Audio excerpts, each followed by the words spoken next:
YouTube. Hey guys, it's James with the air fryer review. Alright, so here's our air fryer. Alright, I've had it about a year now, I'd say, and before that we had the smaller version. So right off the back, I'm going to go ahead and just say do not bother getting the small version, but there's a catch. Now, the smaller one was a lot easier to handle. Okay. It seemed like it just functioned a little bit better, and what I mean by that is this right here. Oh, looks like I used it last night. Haha, so there it is. I do use it. It's not bad, but the slide-in mechanism on this big one is a little bit different, and with heavier weights in the bottom, it tends to not really want to go in. It tends to, like, if I just slid it in here now, see how it does this? It kind of jars. Because the weight's pulling it down, because you actually end up having to lift it up a little bit and slide it into these upper tracks. So that's a little bit annoying, whereas in the smaller version it didn't do that. You could just slide it right in and it was good to go. Alright, so how does it work? Now you obviously put your food, well, this will be like this. Put your thumb here, press forward, pull towards you, and then you have access to the tray. Right here on my thumb, there's actually a little depression where once you pull it out, you depress it, and you can actually remove the whole tray. All right, so here, let me just do it. Get that shot here. All right, so now you can see the whole tray. It's not bad. This thing is kind of a bear to wash. They don't put enough anti-sticking compound on there, which probably isn't the greatest for you anyway. And then, as you can see, the paint tends to kind of wear off rather quickly. It does, other than that, slide in very well, at least that part.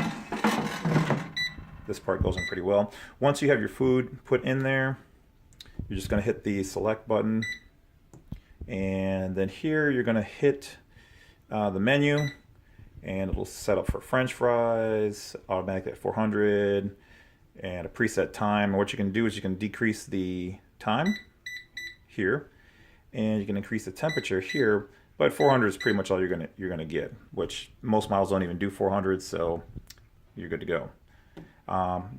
GoWaz USA, they produce a pretty decent model. So let's go on here, menu.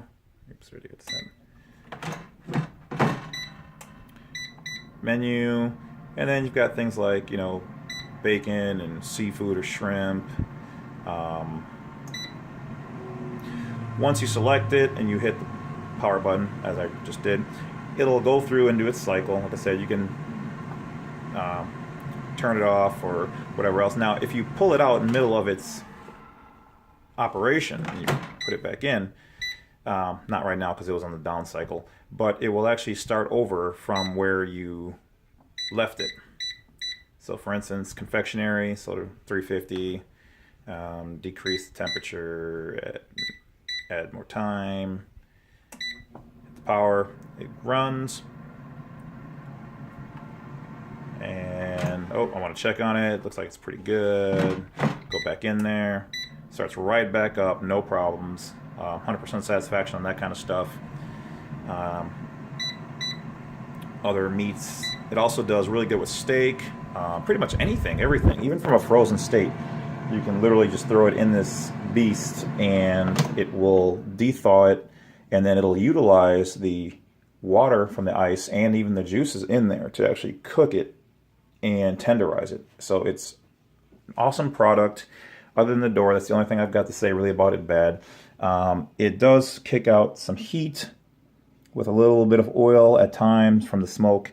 Out here at the back, there's a little tray in there that you can clean, so it's got a little filter. So just kind of be careful where you put it here. It's kind of close to the plug for us, but don't have a whole lot of room. So kind of have to keep it a little bit forward.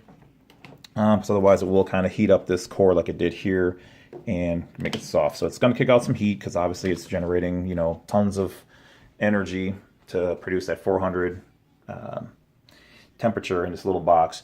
So if you're cooking like chicken or something like that, if you just put it in there, or even French fries, like I said, it does a pretty good job. If you want it a little crispier, what I find is that you take the chicken and bathe it in a little water, a little oil, and then coat it. So if you put a little oil already in there like that, it'll do it. Now, if you don't want oil, that's fine. It just gives it a little bit better flavor for me. And like I said, you're cutting down on a ton of oil already using this thing, because you're not actually deep frying it.